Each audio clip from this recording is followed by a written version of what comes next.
عورت کو نزاکت سے بنایا گیا ہے۔ عورت سختی برداشت کر ہی نہیں سکتی۔ اگر سختی کی جائے گی تو ٹوٹ جائے گی، بکھر جائے گی اور اس کا وجود سمیٹنا مشکل ہو جائے گا۔ اس لیے عورت سے سختی کرنے کی غلطی کبھی نہیں کرنی چاہیے۔ اگر آپ گھر کے ماحول سے تنگ ہیں اور آئے دن ہونے والی لڑائی جھگڑوں اور طعنوں سے بیزار آ گئے ہیں، کبھی گھر دیر سے آنے پر لڑائی اور کبھی شاپنگ پر نہ لے جانے پر فساد، اور بس یہ سب شادی کے بعد زندگی کا حصہ بن جاتا ہے، لیکن مرد حضرات بہت بیزار آ جاتے ہیں اور ان کا دل نہیں چاہتا گھر واپس آنے کو، اور وہ بہت چڑچڑے اور اکتائے ہوئے رہتے ہیں۔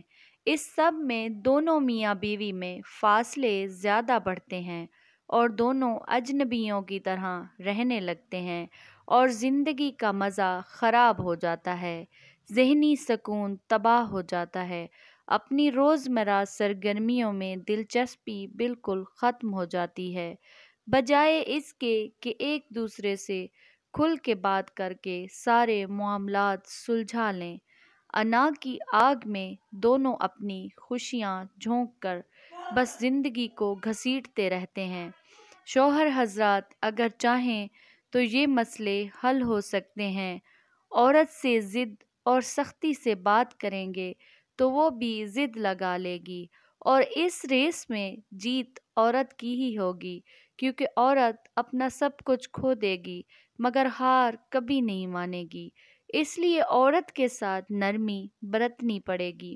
عورت کو عزت اور پیار سے آپ موم کر سکتے ہیں۔ وہ جس سانچے میں ڈھالنا چاہیں گے ڈھل جائے گی اور آپ کی زندگی جنت بن جائے گی۔ اس کو سنیں وہ کیا کہنا چاہتی ہے، اس کی پسند ناپسند کا خیال رکھیں، اس کو وقتاً فوقتاً تحفے تحائف دیتے رہیں۔ یہ نہیں کہ شادی کے کچھ سال گزرنے کے بعد اسے گھر کے کسی کونے میں پرانے سامان کی طرح پھینک دیں اور پھر اس سے اچھے کی امید رکھیں۔ اسے بھی وقت دیں، اپنے ساتھ باہر لے جائیں، اسے یقین دلائیں کہ وہ آپ کے لیے بہت اہم ہے اور آپ اس سے محبت کرتے ہیں۔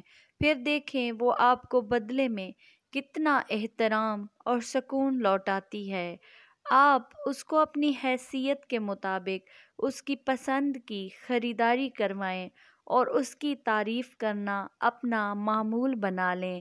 اگر اپنی زندگی میں سکھ چین چاہتے ہو تو۔